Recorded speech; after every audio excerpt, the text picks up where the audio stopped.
everybody, and welcome to the Layman Rap Podcast. I am your host, Mr. 215, Irving Henderson.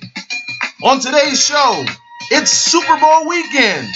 We will preview Sunday's matchup between the New England Patriots and the Philadelphia Eagles and look back at how they clinched their spots in Minneapolis. What the hell is going on at Michigan State as another sex scandal rocks the NCAA?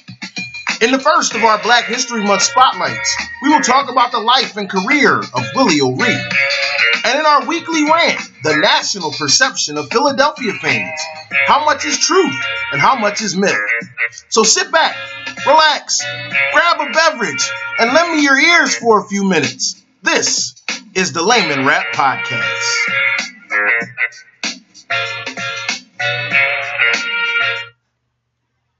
And hello, everyone. I hope all is pleasant where you are right now as we once again embark on another Layman Rap Podcast. Did not have a show last week. Took a week off, just dealing with some personal things and just wasn't in the right mindset to do a show. But here we are. We are here for our fourth installment of the Layman Rap Podcast. And it is Super Bowl weekend, and excitement in the city of Philadelphia is immense right now. For the first time since the 2004 season, the Philadelphia Eagles are playing for the Super Bowl championship, and for the second time in a row, it is Tom Brady and Bill Belichick awaiting this team in the Super Bowl.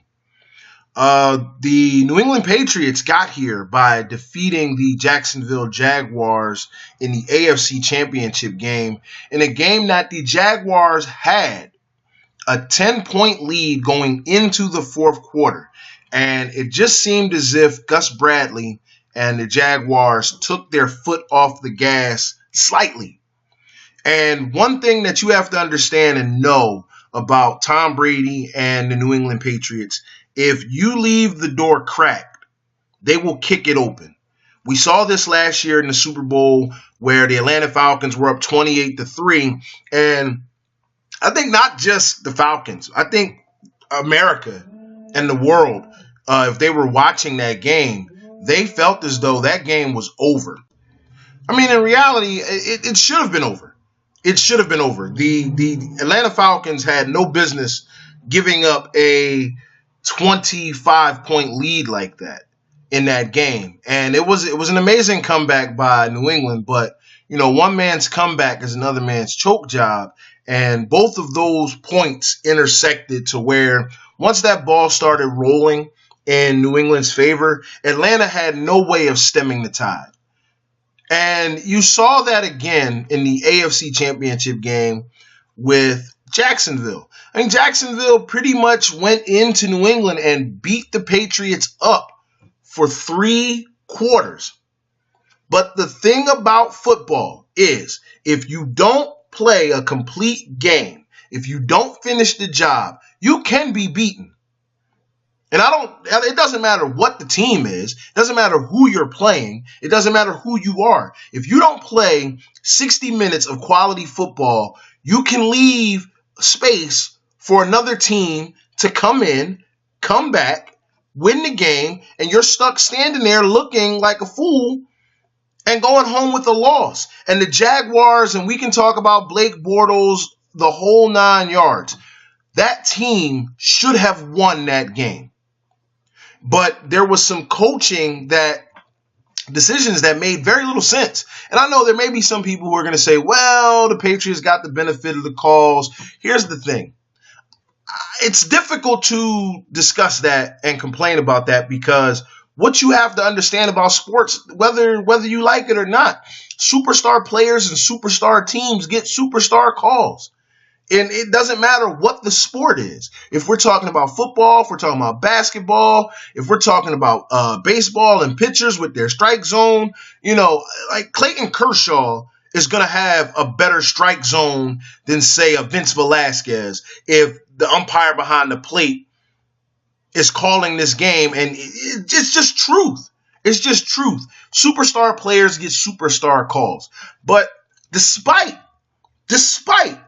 New England getting, I guess, the benefit of calls, Jacksonville was still in position to win that game. They were still in position to be sitting here 3 days away from playing for the Super Bowl.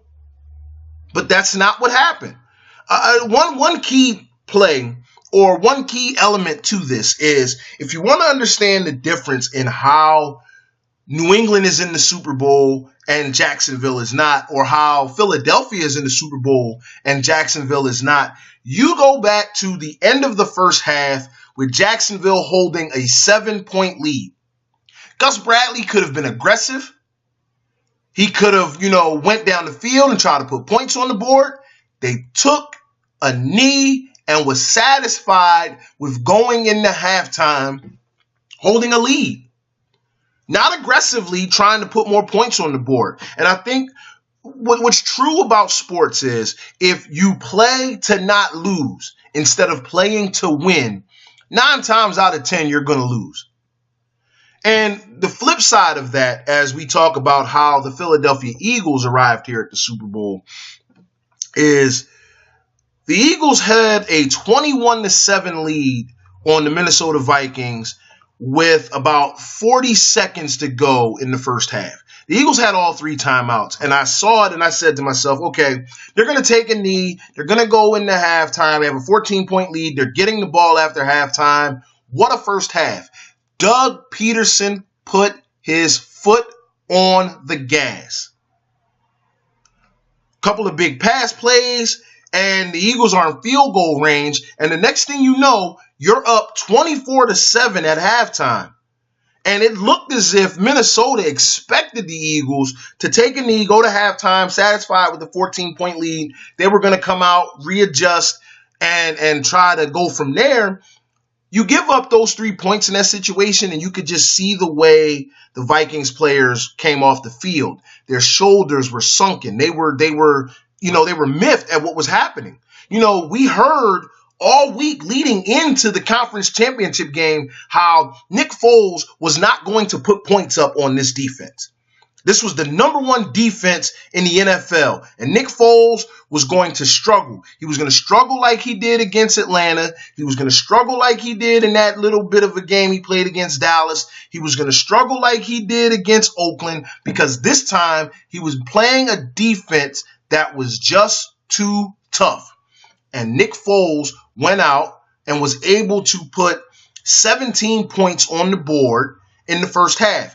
The other touchdown that the Eagles scored was a 50-yard interception return by Patrick Robinson. So I'm not going to give those points to the offense. And the Eagles come out of halftime and they stay aggressive. And Doug Peterson calls one of the ballsiest calls I've seen in conference championship play. They called a flea flicker. And Foles threw a perfect pass down the sideline to Torrey Smith. Got both feet in, hit the pylon, touchdown, and it's 31-7. And at this point, you're just holding on now. You're just holding on. But Doug Peterson continued to call an aggressive game all the way through. And I think that is the difference in how Jacksonville lost and how Philadelphia won. Because the Eagles had a chance to bury Minnesota, and they did. The Jaguars had a chance to bury New England, and they gave Tom Brady and Bill Belichick that slight little window of opportunity. And that little window of opportunity got completely smashed in. And that takes me to this game on Sunday. If the Eagles are able to get a lead on the New England Patriots of 10 points or better, you are not going to see Doug Peterson suddenly go into this shell of just holding on to try and win. He's going to continue to play aggressively. He's going to continue to call plays that are going to be designed to win the game, not hold on and protect a lead. If I'm looking at these two teams objectively, I think man for man, the better 53-man roster coming into this game belongs to the Philadelphia Eagles. However, the New England Patriots have something on their side right now that cannot be measured in what goes on the field. And the biggest X factor for the New England Patriots is that coach and quarterback duo of Tom Brady and Bill Belichick. And if you notice, as I talk about what happened with Jacksonville in the AFC Championship game, I referenced giving Bill Belichick and Tom Brady an opportunity to beat you, because these two guys right now, they are the best of their generation. There's no question about it. There is no doubt that Bill Belichick is the greatest head coach of this generation of coaches. There is no question that Tom Brady is the greatest quarterback of this generation of quarterbacks. So you're going up against a machine right now. They are almost robotic in the way that they beat you. They don't really do anything fancy. I mean, New England does not have a group of superstars on that roster. Neither does Philadelphia. I want to make it clear. The Eagles don't have a group of superstars on this roster. But I think man for man, team-wise, the Eagles have the better man-for-man roster. But when you are talking about playing Tom Brady and Bill Belichick, you had better come with your A game. And you had better be prepared to take them out when you have the opportunity to. Because if you don't, if you give this team the opportunity to beat you, they will beat you 10 out of 10 times, because they are that good. This is a dynasty in vein of what we saw with the Cowboys in the late 90s, the 49ers in the 80s, the Steelers of the 70s, and the Packers of the 60s. They are that good. And they just reload and they come right back at you. That's just the way that the Patriots are constructed right now. So, in order for the Philadelphia Eagles to win this game, they are going to have to play mistake-free football. And they're going to have to hit New England in the mouth and continue to hit them in the mouth for 60 minutes with no let up, with no easing off, with no taking the foot off the gas. I went a long way in thinking about this, about whether or not I was going to make a prediction, because I hadn't really projected anything all season long, and I'm still trying my best not to project things as far as the season is concerned. But I will say I think the Philadelphia Eagles have a legitimate chance of winning this game. They have a legitimate chance of winning this game. And I think there's a legitimate chance that come Sunday night, Philadelphia is going to be a happening place, especially in Center City. Now, I was out there in 2008, and it was crazy. It was crazy. When the Phillies won the World Series, this city was going berserk. And I think that party will be twice as hard and will last twice as long. I have a feeling that come Sunday night, the Philadelphia Eagles are going to be Super Bowl champions. I'm not saying they will. I'm saying they can. And I think they have a much better shot than what the national media is giving them. This team has not been given the respect that they deserve all season long. From, they hadn't beaten anybody. And, now Nick Foles is the quarterback and Wentz is done. So that's the end of the season. And you're playing the defending NFC champions, and that's supposed to be the end of the season.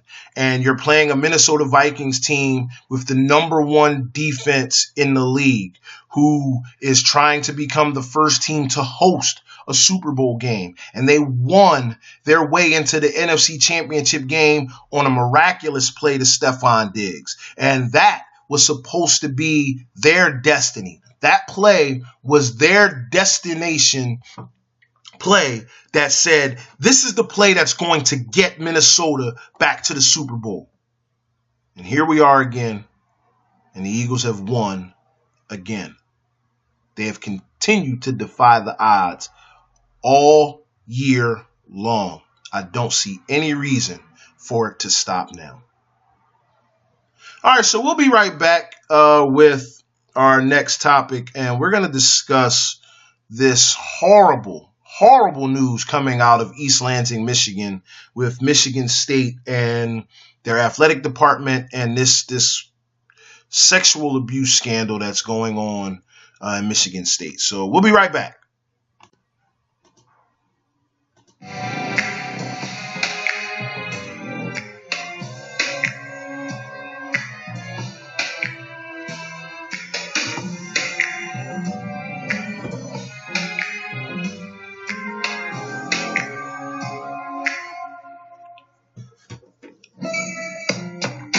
All right, we're back with the Layman Rap Podcast. And, you know, we try to keep the topics here light in nature, mostly because, you know, this is a fun show. You know, I want to come here, entertain you guys for, you know, upwards of 45 minutes and, you know, give you guys something thought-provoking and entertaining that, you know, will enhance your day. But there are times where certain stories come across my attention that need to be addressed. And this story coming out of Michigan State definitely needs to be addressed. I guess it all starts with Larry Nassar. Larry Nassar, USA gymnastics coach, was accused of sexually molesting dozens of females, and USA Gymnastics initially did nothing about it. They did nothing. They did nothing to stop it. They did nothing to prevent it. They did nothing to help the young ladies who had been preyed upon by this grown man.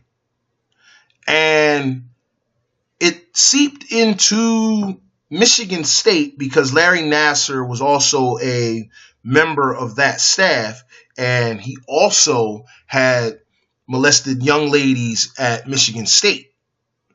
And instead of Michigan State, you know, throwing this guy out, they allowed him to stay on. But making the situation much worse is that, you know, when you start to peel back layers, more things begin to come out. And now it's been revealed that both the basketball and football programs at Michigan State have been hiding incidents of sexual assaults involving players from both teams. This is ridiculous. You would think that after what we saw with Penn State and Joe Paterno and Jerry Sandusky and how crazy of a situation that was allowed to continue to fester and fester and fester without anyone at the top being accountable for what was happening. You would think that after something like that, something of this nature happening at any other school, any other institution in the United States of America, you would think that it would be virtually impossible. Unfortunately, you would be dead wrong. Because it's not just Michigan State. We just saw this with Baylor and Art Briles and the things that he allowed to go on. I mean, at what point do these universities and institutions get it? I understand that athletics play a huge part in the budget and in the financial aspect of what these universities have going on. But at what cost? At what cost? To overlook and never mind these accusations. And in some cases, they're not just accusations. These are things that are actually happening that are being swept under the rug. You cannot continue to have this boys will be boys attitude about this in today's society. And if I sound a little overly animated about this, I have 2 daughters that I am raising. And I would hope that if something happened to them, whatever adults are in charge of wherever she is at that particular moment in time, that they would do the right thing. I mean, there was a reported incident of, a sexual assault that took place, and a Michigan State player was told, call your mother and tell her what happened. That's your punishment. Are you fucking kidding me? You have got to be kidding me if you're telling me that a player can be accused of sexual assault and it be, significant evidence that it took place. And the only thing that this coach could think to do in that moment was to say, call your parents, tell your parents what happened, and we're going to move on from this. Is winning more important than doing the right thing? Now, my personal opinion, when the incident went down at Penn State, I really felt that the NCAA was well within their rights to not only sanction Penn State, which they did, to not only take the victories from Joe Paterno, which they did, they eventually restored them, but Penn State deserved the death penalty. They deserve to lose that program for a significant amount of time. And I know it's unfair to the players and the coaching staff that came in that had nothing to do with that. I get it. And that part is understandable to me. However, this is a university-wide problem. When it starts from the top, the head, who knew of these things and did nothing to stop it. And even if you say, okay, well, he didn't allow it. He said, they still let this man have an office on campus. And he was still using that office to sexually assault and molest young men. And these disgusting people at Penn State at the time did nothing about it. Their silence made them complicit in everything that happened. And you have the same thing going on right now in Michigan State. I hope the NCAA drops the hammer on both the football, the basketball program at Michigan State. And I hope the heads at Michigan State, I hope they roll for what is going on right now. It is ridiculous that in this day and age, in this time in society, this type of stuff can just be swept under the rug as if nothing happened. Michigan State should be in severe trouble because there is a complete lack of institutional accountability. If you're a Michigan State fan and you're listening to me right now, I apologize if you feel as though I'm being harsh on your program. But truth is truth. Michigan State should be in major trouble at the end of the day. All right, now I'm going to try to step off this soapbox for a little bit. We'll be right back with our Black History Month Spotlight. This week in the Spotlight is Willie O'Ree, so we'll be back with his life and career. You are listening to the Layman Rap Podcast.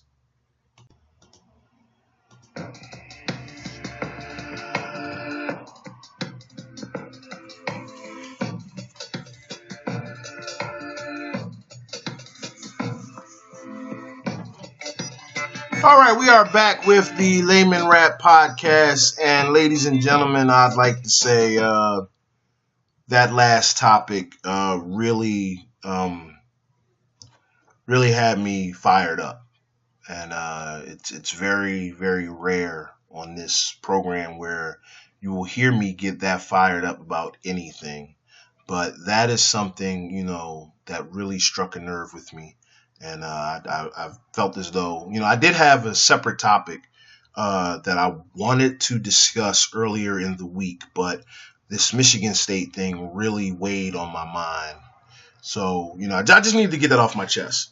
But it is now Black History Month.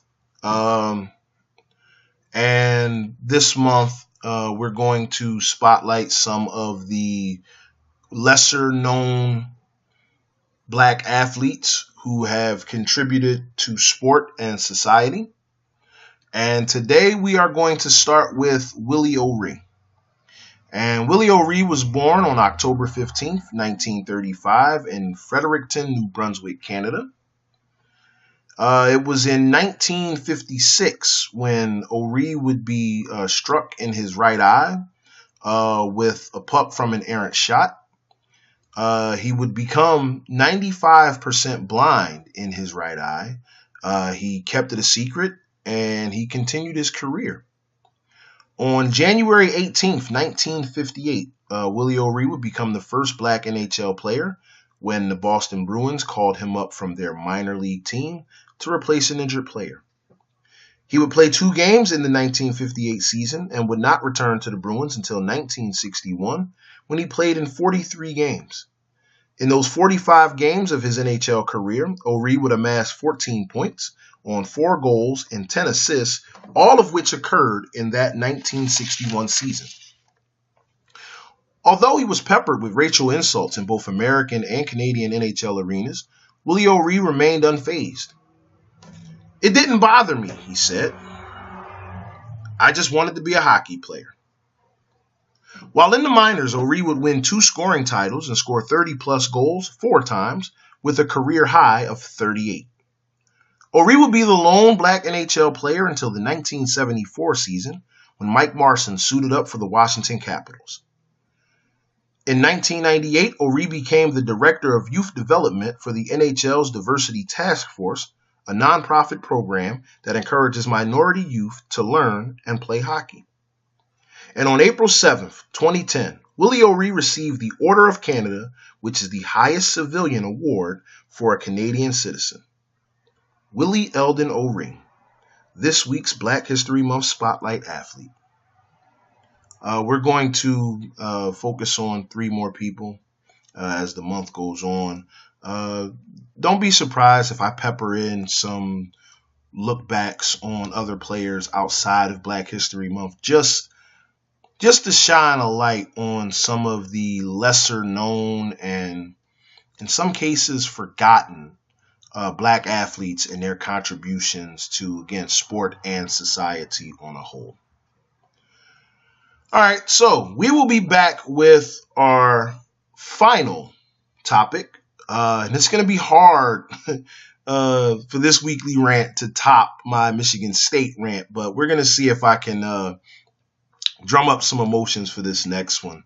The perception of Philadelphia sports fans. So we'll be right back. And once again, you are listening to the Layman Rap Podcast.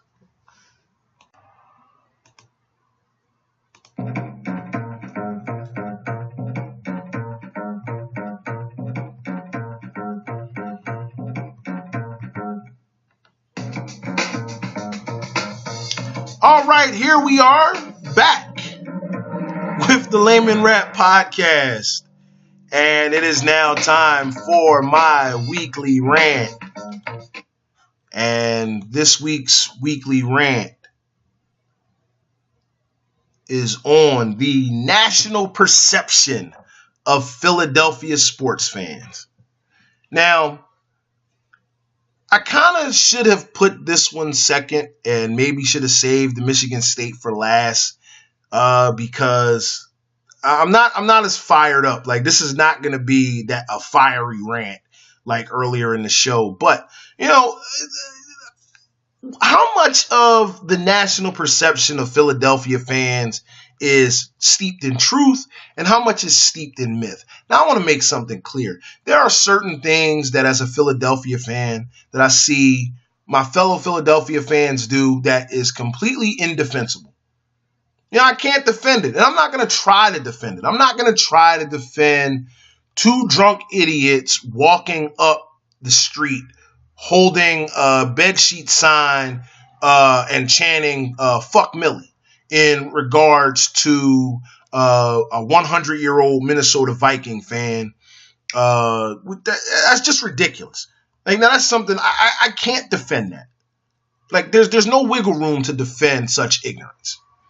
And, you know, I can't defend the throwing of beer cans and the like at Minnesota Vikings fans prior to the NFC Championship game. But I want to make something clear. You notice that you didn't hear anything the week before about how Falcons fans were treated? I mean, you had the incident with the idiot who punched a police horse, and another idiot punched a police horse the day of the NFC Championship game, and just saying those sentences just brought like a major like migraine to the front of my head. Like, why would you punch a horse? I mean, how much alcohol were you on where you thought it would be funny, cute, comical, like it was a grand thing to do? I'm going to punch a horse. Oh, okay. All right. But anyway, you notice you didn't hear anything about the poor treatment of Atlanta Falcons fans the week prior. And do you know why you didn't hear anything about Falcons fans being treated with such venom and viciousness and nastiness? Do you know why you didn't hear that? Because Atlanta Falcons fans didn't come into the city, wake up first thing in the morning, do the dirty bird on the art museum steps, put a Julio Jones jersey and a Atlanta Falcons cap on the Rocky statue.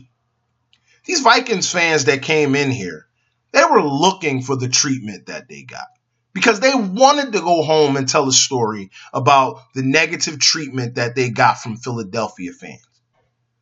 I mean, Philadelphia fans woke up in the morning, was ready to cheer on their team, and you get bombarded with stuff on Facebook and YouTube and Instagram and Twitter and like you came into Philadelphia and did that. I haven't heard a single incident of, a group of Philadelphia fans going into any other city and doing anything similar like that. They knew exactly what they were doing. And then these stories, when they go back to Minnesota and the cameras are there and how were you treated by the fans? Oh, well, a friend of mine said a friend of mine. Okay, so where's your friend? Why isn't your friend speaking up for himself? I'm not going to sit up here and say Philadelphia fans are angelic. They're not. But every fan base has their group of idiots and assholes. And this notion that our group of idiots and assholes are worse than any other city is ridiculous. It's ridiculous. I mean, we still have to hear about snowballs and Santa Claus. You know how long ago that was? You're talking about an incident that happened, 50 years ago? 50 years ago. Put that in perspective. 50 years ago. The majority of Eagles fans down there at Lincoln Financial Field either, one, weren't born yet. Two, if they were born, they were too young to even know anything about snowballs and Santa Claus. The majority of those people that were there that day are, older or they've passed on since. And it's crazy because people forget the actual backstory behind the snowball situation as far as Santa Claus was concerned. Let's make something clear. The Santa Claus that was there that day was drunk. His beard kept falling off.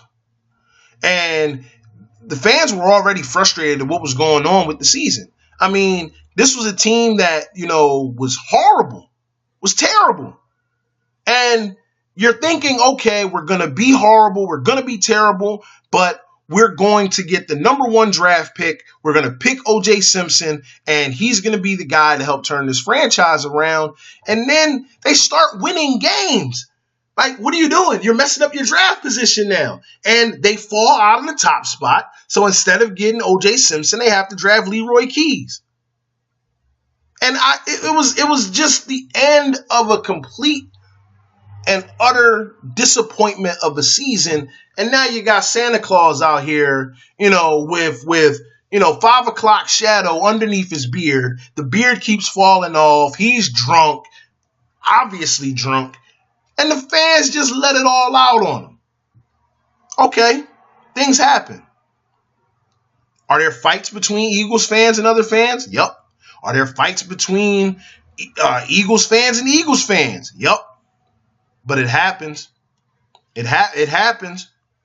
But that microscope under Philadelphia fans is unbelievably disproportionate to what's really going on. Like, if you just listen to the national narrative, you would think that Philadelphia fans are the worst fans ever. And such is not the case. I mean, you have incidents of fans from other teams, punching females.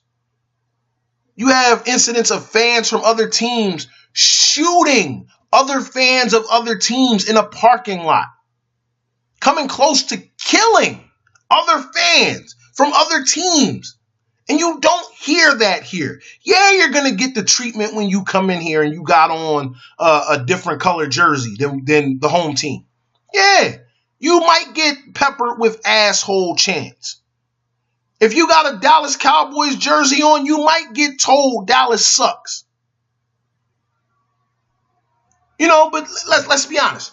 The Eagles' chief rival in the division is the New York Giants. Have you heard of any crazy incidents involving Eagles fans and Giants fans? Not here, not in the Meadowlands. So I don't want to hear this continual push of this myth that Philadelphia fans are so horrible. They're not. This is a city that lets you know exactly how they feel. And here's the thing. I would much rather have a fan base that was passionate about sports, that loved their sports teams, that just really deep down inside really care about what's going on with their teams. Because the absolute opposite of that is apathetic fans who couldn't care less about what's going on with their teams, who won't show up whether they're good or whether they're bad, who won't voice their opinions, who just, whatever. That's not going to happen here.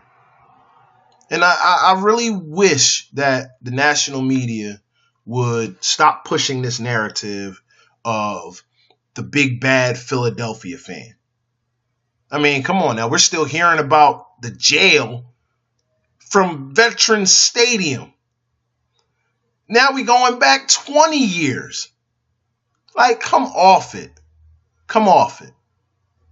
This fan base in Philadelphia, they can be a little rough. They can be a little mean. But they are no worse than any other major franchise fan base in the United States of America. I would have said the world but in some countries, they don't just riot in the streets. They'll riot at the stadium. They will tear it down if they feel necessary. So I'm not gonna include the soccer hooligans in this. And by the way, Philadelphia fans are 60 minutes of quality football from the biggest party this city has ever seen.